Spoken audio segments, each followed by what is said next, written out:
auto market, where are we at? You know, don't buy a vehicle now. WTD. So what the data? Buyers or sellers market. How do you feel about that title, Marie? Uh, if we need to buy a car right now, I'm not sure.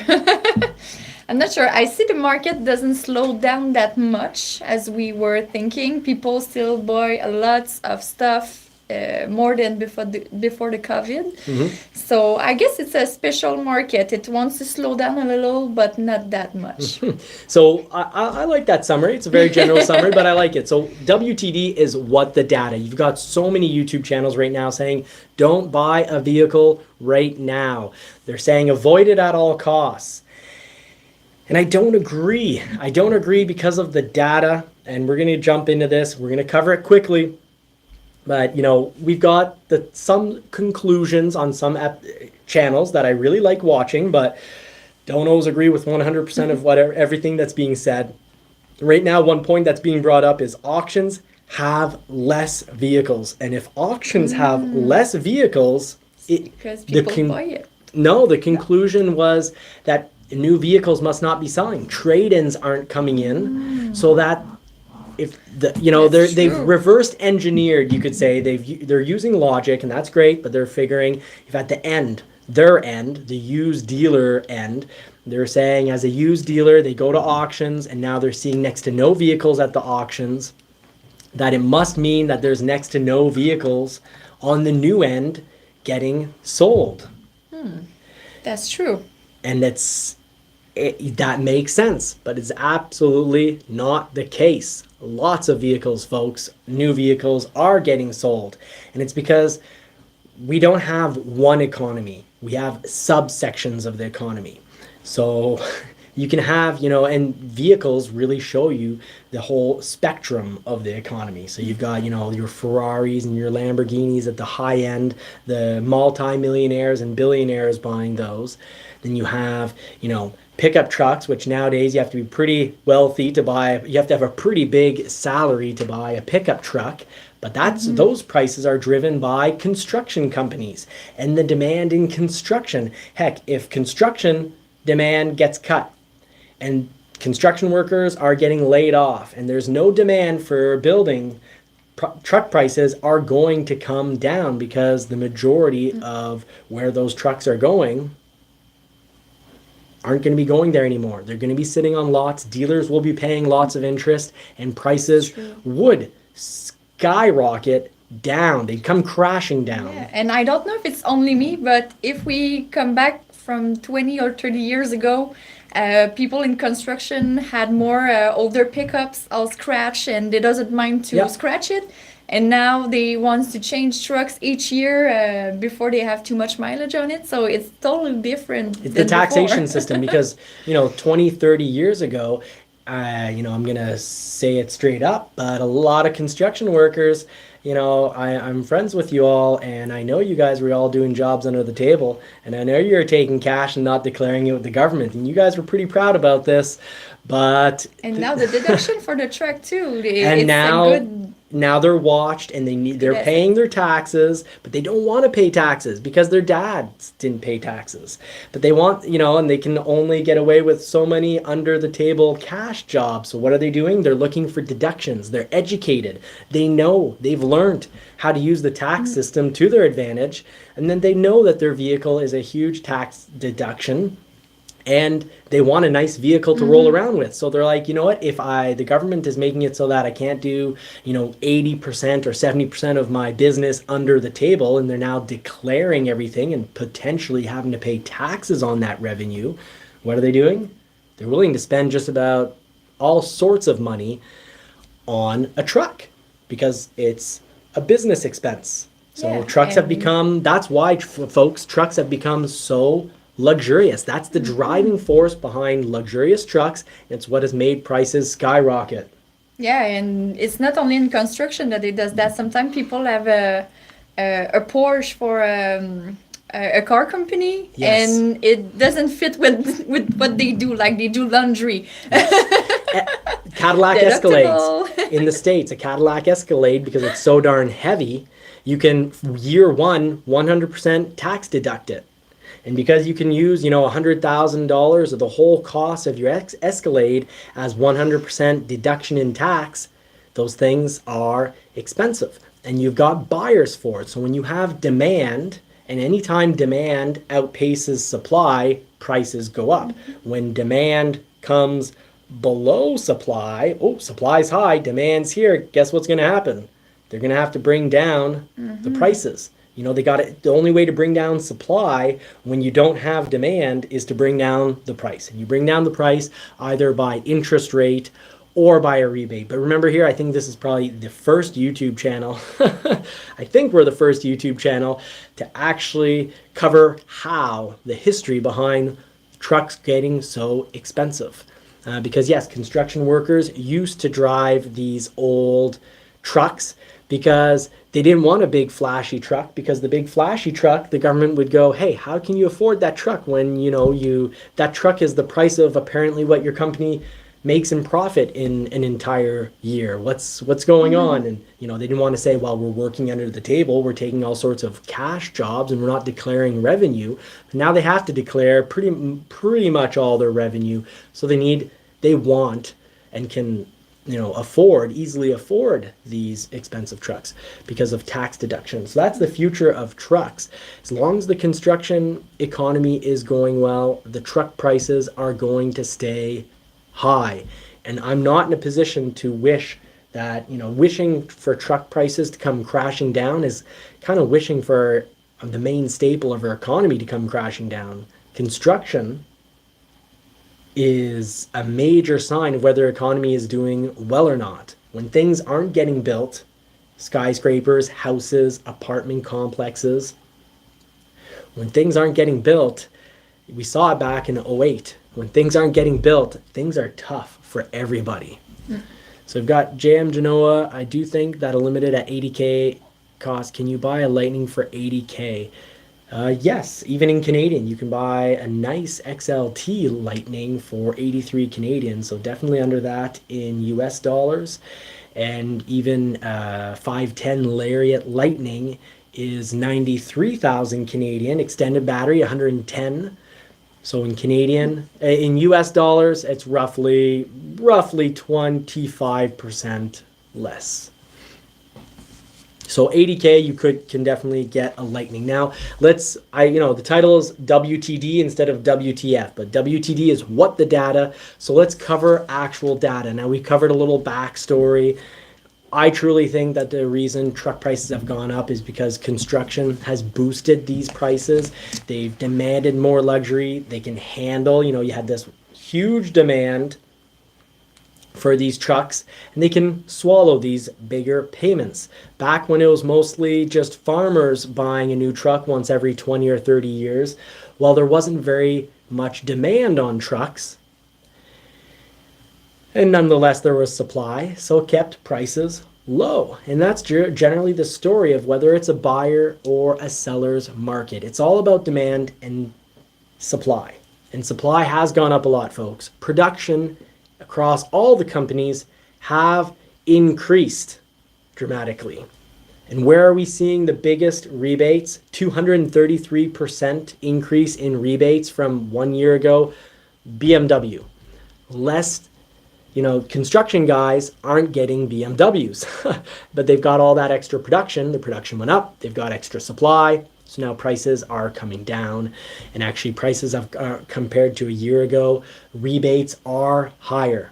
The MSRPs are higher, but the rebates are higher. So it's a mixed bag. It's a mixed story, because some would say, hey, good thing you didn't buy a year ago. Look, rebates are so much higher now. And, rebates have generally gone up. If I were to average it out across all the manufacturers, you could say they're roughly $1,500 more than they were a year ago. But a lot of manufacturers, with the models that interest you, prices have increased by more than $1,500. But the data, do you want to just cover the data right here, Marie? Okay, this one. Yes. So the job growth unexpected. That's a hard word. Job growth unexpectedly accelerated, but the unemployment rate, I don't see the word. Unemployment rate actually rose. So very Rose, weird. okay. You could think, isn't that contradictory? You've got job growth going up, so more jobs, but then unemployment rate is more people are unemployed. Well, that very sadly just means that the people that are working are doing more work. So there is a segment of the economy, of the population, that are taking on more than one job, that are now taking on 2 or 3 jobs, because there's more jobs out there, but somehow there's more people unemployed. That means some people are having multiple jobs, and it also is an indicator that unfortunately in today's market, it's legal to have these, part-time, you make a job and you don't make it 40 hours a week with benefits. You make it 35 hours a week or 30 hours a week with no benefits. You're a temporary worker that can just be fired at any time, that doesn't get dental or health. So you're very much expendable. And then you kind of have to really fight and compete for your job, maybe have 2 to get by. Well, there's more jobs, but more people unemployed. Because if you're not willing to, fight and compete, well, then you're unemployed. So that's quite unfortunate. And also a major driving force to this job growth is actually the service industry, which we all know service industry people often do have 2 or 3 different jobs. They work 20 hours at one place, 25 hours at another, and then 20 at another. So yeah, that's not great. That's not great because if we want good automobile sales and a good strong economy, you need strong individuals with freedom. And freedom means, at some point you can't just work 80 hours a week. You need to enjoy some family time. So new vehicle sales rose 23% from a year ago. But like the first statistic, there's also a little bit of convolution and contradictory notion in that. Because, well, if new vehicle sales rose, how is it that the data also shows that rebates have increased a fair amount? Rebates are going up. It is becoming a better and better time to buy. Odd. I'll let you cover the third point, and then we'll get into talking about all this. Consumer sentiment dips, but vehicle purchase plans improve from a year ago. So, consumer sentiment dips. Means people are thinking, maybe this is a bad time to buy.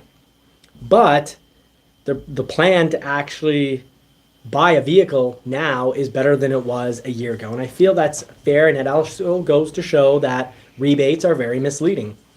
So if you increase the price of a vehicle by $10,000 but then throw a $4,000 rebate at people get pretty impressed by the $4,000 rebate. And that sucks. That's normal because you're not all obsessed with data, going through this every single week, going through deals and promotions every single day. I'm deals and promotions every single day at Ford for the last for 10 years now. And because I used to shop at vehicles for so much, a decade before that as well. But it's also very much about, just the day-to-day. So it's very normal that people aren't obsessed with all these numbers. And, the F-150, the Dodge Ram, the GMC, all these trucks can go up by 10 grand. But then if you've got a $4,000 rebate a year later, it seems like a good deal. But I still feel last year was an incredible time to buy. And I pushed all year saying this is a great time to buy. And YouTube was saying it was a bad time to buy. But it was a great time to buy. Now, YouTube's still saying it's a horrible time to buy because interest rates are up. But it's all sorts of contradictory information. Yes, interest rates are very high right now. But if you've got a trade, you're going to get so much more, I think, for your trade than when supply goes way up. Mm-hmm. If supply goes way up, your trade value is going to go way down. So that's something to keep in mind. Now, let's just cover the market. Let's cover the real data. We've got accelerating job growth, but as we said, unemployment going up. So more people unemployed, but there's more jobs out there. That just means a certain segment of the population is doing more jobs. They need more reliable vehicles, but because they're getting jobs with, that aren't as good. It's the service industry pushing this job growth rate. So what does that mean? It means you've got people who don't have healthcare, who don't have dental, and these are people that are going to be shopping those low-cost vehicles. But the real warning behind low-cost vehicles, they don't have, the same job security, the same safety net, because they don't have the dental and the health insurance. And it's unfortunate is they get, a double whammy of badness, because then they're forced to kind of shop. They don't have as good credit or as, stable, safe credit. So it's harder to jump into these good new or near new vehicles, vehicles that are new or 3-4 years old with low mileage. And the prices of them have gone up so much that they're then forced into older vehicles that they either pay cash or they buy, a $10,000, $12,000 vehicle that's used, and they've got to make payments. And at the same time, when the vehicle breaks, they can't necessarily afford to repair it. So I think that is unfortunate. I think it's very unfortunate that car prices have gone up, especially in the low market. You used to be able to get a fantastic car for, if you shopped and you're lucky, you could get a pretty darn good car for $1,500 to $3,000. And now you kind of play the same gamble, but at the $10,000 to $15,000 range. It's, you get a $10,000 vehicle and you're taking a gamble whether it's good or not, because those new vehicles, SUVs playing in the $40,000 range makes it that by the time you can get one at $10,000, it's iffy.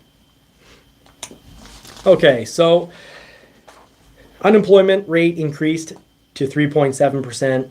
The labor force participation rate steady at 62.6%, and fewer people in the labor force compared to February 2022, despite adding 3.7 million more jobs. So there's the real data, and it's making it that there's more people needing lower priced vehicles, meaning I don't see lower priced vehicles going down in price anytime. So we've got different segments of the economy, but you also have different segments of vehicles. And I think it's a huge catastrophic mistake to assume, to kind of blanket term automobile market. You can't say that, oh, it's a buyer's market for all spectrums, or it's a seller's market for all spectrums, or don't buy any vehicles, or buy all vehicles, because there's segments of the economy and there's also segments of the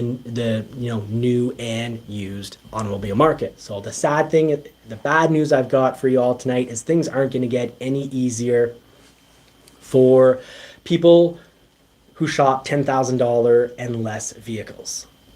$10,000 and less vehicles. There's going to be continued job growth in the service industry. And there's going to be this continued tendency to not provide health care, not provide dental, to make people work 2 to 3 jobs just to be able to get by. And those people, if they get sick, if they have dental or health issues, or family members that have health issues, their money goes into that. It can cause, generally, credit is lower. And because credit is lower, while they're forced into credit rating being lower, you've seen this before, they get forced into higher interest loans. So they end up getting, these $10,000 vehicles with super high interest, making high monthly payments. Mm-hmm. That if the vehicle breaks, which they probably will, because unfortunately the data also shows that people are financing vehicles, used vehicles are getting financed for longer periods of time. It's going to break on you, folks. Then you have to make a repair costing a couple $1,000s, a couple hundred, well, never a couple hundred these days anymore. Everything seems to be $1,000 to $3,000 to repair, and making your payment.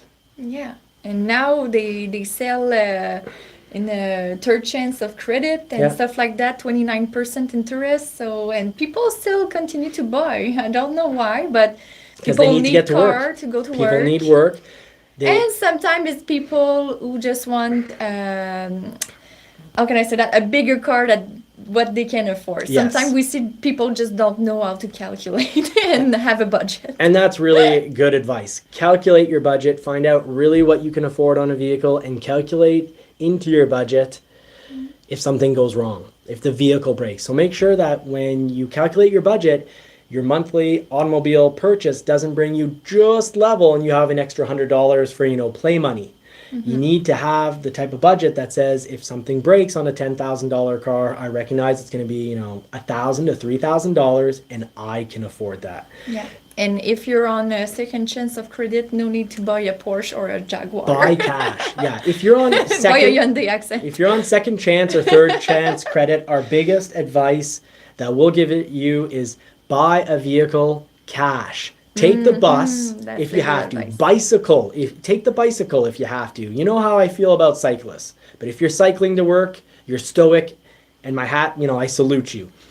You're doing what you can to provide for your family. But if you're second or third chance, wait several years until your credit brings you back up to like a first credit individual. So you've got a credit rating of, let's say, 600 and up. And once you're in the 600 range, you can get those lower, much lower, sometimes 3 times lower interest rates on used or new vehicles.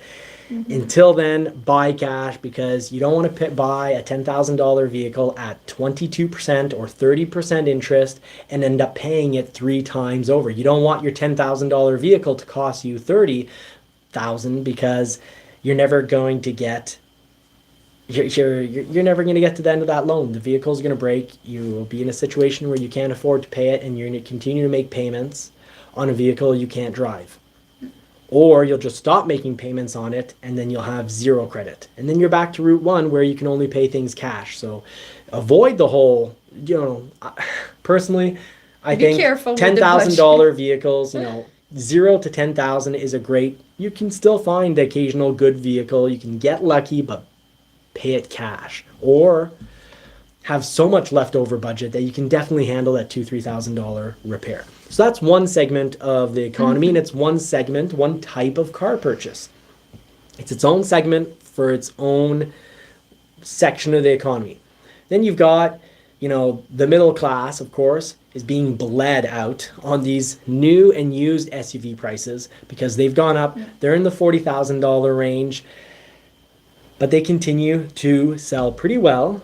But a lot of people are getting more towards their maximum amount, especially people who have just refinanced their house. If you've refinanced, if you've had to get back into the mortgage, redo your mortgage because it was up after its 2, 3, 5, 10-year frozen period. Very few people freeze for 10 years. Normally people take a fixed rate for, let's say, 3 or 5 years. That's the most common. And if you fixed for 3 or 5 years and you're refinancing your mortgage payment's going to go up hundreds of dollars. And I'm seeing it. New vehicles coming in and people canceling because they say, Johnny, I'm so sorry, but I can't afford that vehicle I ordered because my house is going to cost me $500 a month more. My house payment is going up by $500.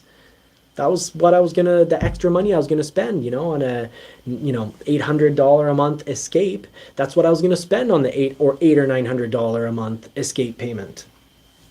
I'm going to keep my old vehicle and, ride it out and hope it doesn't break because my house costs $500 more. So there's less demand in the middle class. And on the higher end of things, well, we can see it with BMW. On the higher end of things, you're kind of going for the upper middle class, lower upper class. And in that segment of the economy, things are decent enough, but there's less people up there. Because there's less people in that segment of the economy, we all know that, small and medium-sized businesses are getting gobbled up and put out of business. And those are people that would have maybe bought a nice BMW SUV or an Audi SUV. And this is why from a year ago today, a lot of restaurants closed down from the last 2-3 years. So you see BMW increasing their rebates by 233% from this time a year ago. Now in the super rich portion, well, those vehicles are just going to continue to skyrocket because very wealthy people are much wealthier than they were 30 years ago. Mind-blowingly more wealthy than they were in the 70s. And much, much wealthier even than, 10 years ago. So the very rich are very much richer than they are. So Bugattis and whatnot, Lamborghinis, Ferraris, continue to expect major price increases with those vehicles. Now, new vehicle sales rose by 23% from a year ago. And here's that will, really close up the show.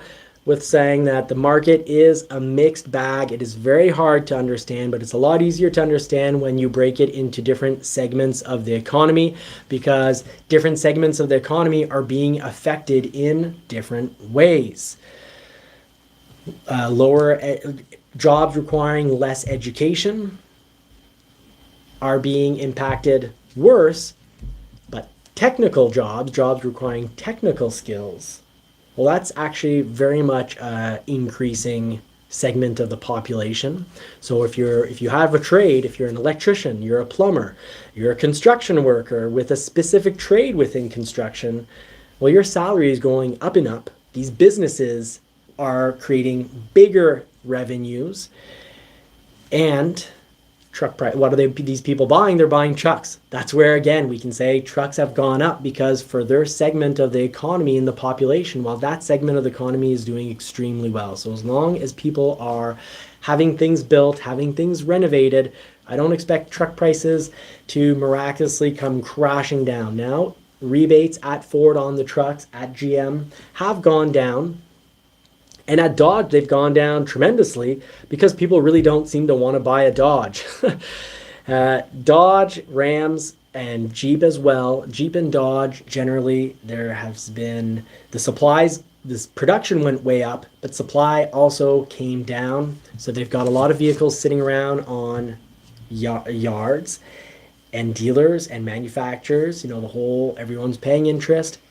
Metal's got to move, and when metal doesn't move, it costs everyone a lot of money. So big rebates at Dodge and Jeep, and I expect to continue to see more rebates at Dodge and Jeep as well. And I do expect to see some rebates also on the Fords that you see available. So I'm not expecting any major decrease in interest rates on the Maverick or the Bronco, because we're not seeing them available. So did you catch Tom Dinder's question? Yes, I was waiting to ask you that.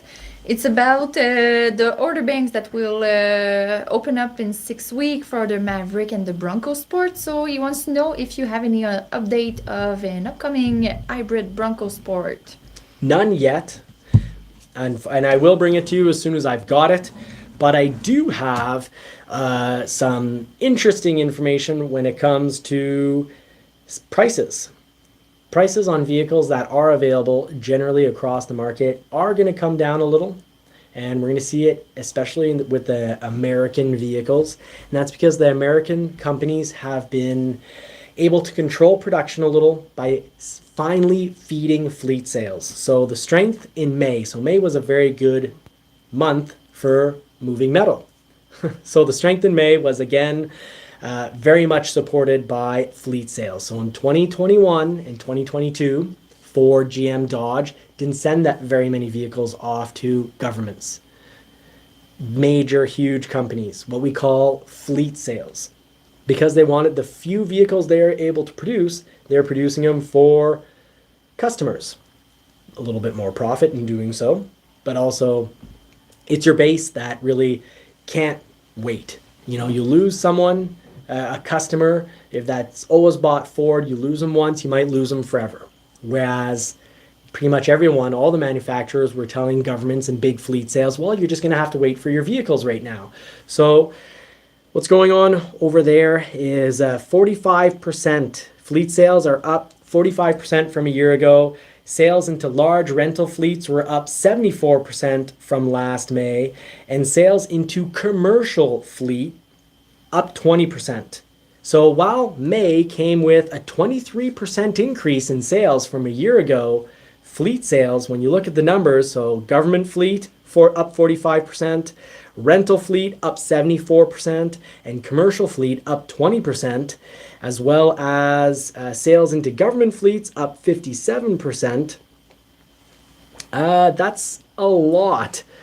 That is much more than actual retail. So retail people, humans, normal people, up 23% for May, and that's being supported by fleet. But at a certain point, governments, major companies are going to say, we have enough vehicles. Right now they're saying, we'll take everything you can send us. But if that chokes and slows down a little, prices are going to come down. So prices already have come down because manufacturers prefer making retail sales. It's much more profitable for them to sell to people than it is to sell, straight XL F-150s. So a regular cab, 8-foot box F-150 going off to a company or a Dodge or a GMC doesn't have a whole lot of profit in it because there's not a whole lot on the vehicle. What makes much more profit is when you sell a 4x4, 4-door, Lariat, Platinum, Limited, King Ranch, these, Laramie, these full equipped models. That's where the money is. And these manufacturers, to survive, need to balance between their fleet as well as their retail. So we're going to see prices have already come down, and we're going to see them continue to come down, but nothing dramatic. And the main piece of advice I have is if you do have a trade that's worth a good amount of money, consider trading soon. I think June, July, August, all good months for trades, but I expect near the end of August, definitely either September, October, or November. And traditionally, every YouTuber says, buy a new vehicle in December. And yes, the new vehicle is going to be a better price. But what you'll have lost on your trade, you're going to be a loser. You're going to lose a lot more trading in December because, the 5% you're going to save on that new vehicle, you're going to lose 20% on your, 10 to 20% on your trade. So that's just how things work. They want to push out their new vehicle much more. But they also don't really want your trade nearly as much as they do right now. So June or July, great time to trade. And why are there so few vehicles at auction? Well, I can tell you, when you have less new vehicles, less retail vehicles available for customers. So Ford Mavericks, there aren't any of these for sale on lots, or very, very few.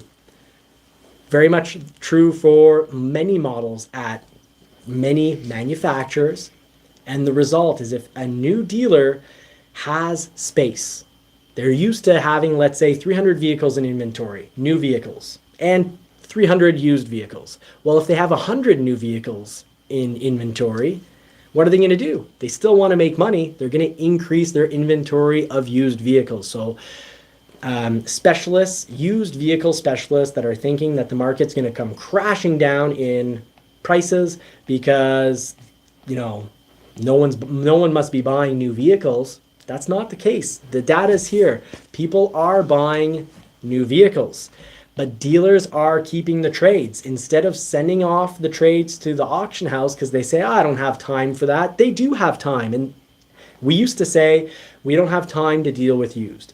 And we used to also say, we don't have space to deal with used vehicles. We'd much prefer to sell new vehicles. Well, now we have space and we have time, because if you have the space, because you normally have 300 new vehicles, but now you only have 100 or 150 new vehicles. Well, you've got the space. That means you also have the time. So there you have it, folks. That's what's going on. And that's why just looking at the auction houses and thinking that there's,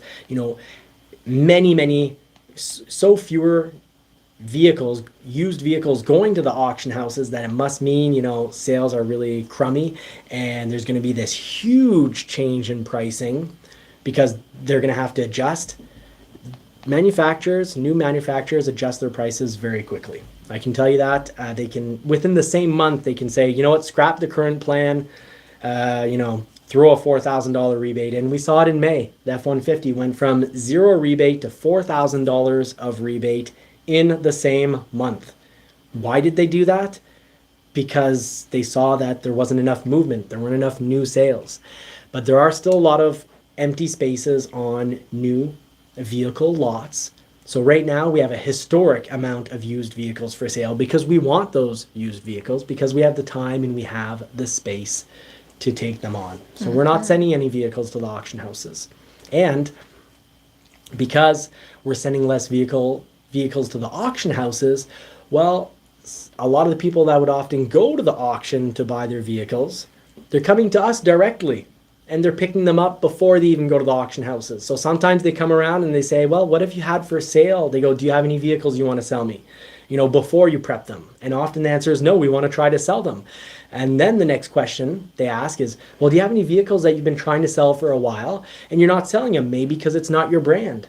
So after we try, maybe for a month or two trying to sell a Jeep, let's say a new Ford store tries to sell a Jeep, a Mercedes, a BMW. Heck, we tried to sell a Land Rover. We sold the Land Rover. But if it doesn't sell and someone comes along and offers us money for it, it's not going to go to the auction. It's going to go to the people. So a lot of the smaller used dealers are coming to the new dealers to pick up their vehicles. They're skipping out the auction house. Now, for all of you who've been waiting for a Maverick, my heart goes out to you. It is a long wait. Marie, how long did you wait? 1 year and a half, around that. How many emails did you get from Ford? Me, I didn't get zero. No, you got zero. Got zero. You got zero. I'm not sure if you got some for me, but... So you can't double negative in English. And what we have here, I haven't gotten really any emails from Porsche, not directly from Porsche, but they do send me little magazines, which I think was kind of neat. And just like how you had your Bronco off-rodeo when it came to the Bronco, and Ford paid us to go do the Bronco off-rodeo experience because we had one for sale, well, Porsche is sending us to a racetrack, and I think that's really good customer service. It's making it that a Porsche is a 3-year wait, and I got tired of waiting for the 911 because it's been a year now, so we've switched it to GTS, 718 GTS.